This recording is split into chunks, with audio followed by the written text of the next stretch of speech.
perkenalkan, nama saya Christine Simamora. Saya dari SMA Negeri 1 Serbamban. Di sini saya akan menjelaskan mengenai pertempuran Ambarawa.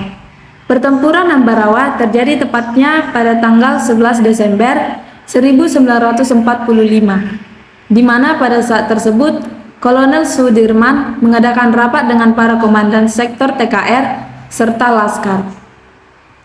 Pada tanggal 12 Desember 1945, tepatnya pada pukul 4.30 pagi, serangan mulai digencarkan. Pembukaan serangan ini dimulai dari tembakan mitraliur terlebih dahulu, yang disusul juga oleh penembak-penembak senapan karabin. Pertempuran ini kemudian berkobar di Ambarawa. 1,5 jam setelahnya raya di Semarang, Ambarawa telah dikuasai oleh Kesatuan Tentara Keamanan Rakyat atau TKR. Pertempuran Ambarawa sendiri berlangsung dengan sangat sengit. Kolonel Sudirman memimpin pasukannya dengan menggunakan pengepungan rangkap dari kedua sisi atau disebut juga sebagai taktik gelar supit urang. Sehingga pada akhirnya musuh ini benar-benar terkurung. Suplai serta komunikasi dengan pasukan induknya diputus sama sekali. Hingga akhirnya setelah bertempur dalam kurun waktu 4 hari berturut-turut, pada tanggal tepatnya 15 Desember 1945, pertempuran akhirnya berakhir serta Indonesia berhasil merebut Ambarawa. Para sekutu dihadang mundur ke kota Semarang. Kemenangan pertempuran ini akhirnya diabadikan juga dengan didirikannya sebuah monumen Palagan Ambarawa serta diperingatinya Hari Jadi TNI Angkatan Darat dan Hari Juang Kartika.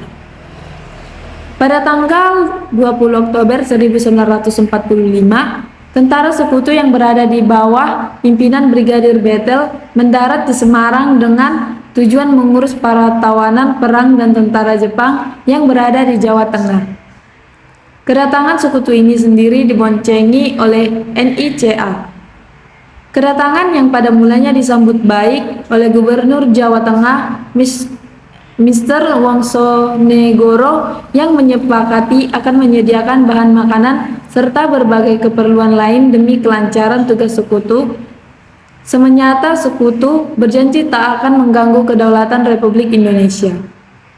Namun, ketika pasukan sekutu dan NICA tiba di Magelang dan Ambarawa untuk membebaskan para tawanan tentara Belanda, para tawanan ini bahkan dipersenjatai sehingga akhirnya menimbulkan kemarahan dari pihak Indonesia.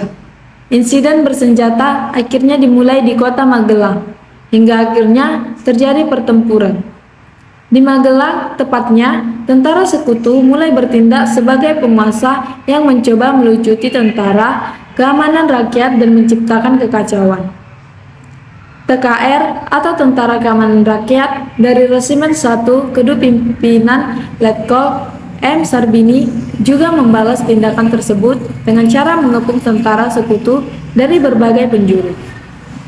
Pada akhirnya, mereka selamat dari kehancuran dengan adanya campur tangan langsung dari Presiden Soekarno yang berhasil mendinginkan suasana. Pasukan sekutu setelahnya secara diam-diam meninggalkan kota Magelang dan bergegas menuju ke benteng Ambarawa. Sekian dari penjelasan saya mengenai Palagan Ambarawa. Saya ucapkan terima kasih. Salah satu peristiwa heroik yang menandai perjuangan bangsa Indonesia dalam mempertahankan kemerdekaan adalah Pertempuran Ambarawa atau Pertempuran Palagan Ambarawa yang terjadi di wilayah Ambarawa pada tanggal 12 hingga 15 Desember tahun 1945.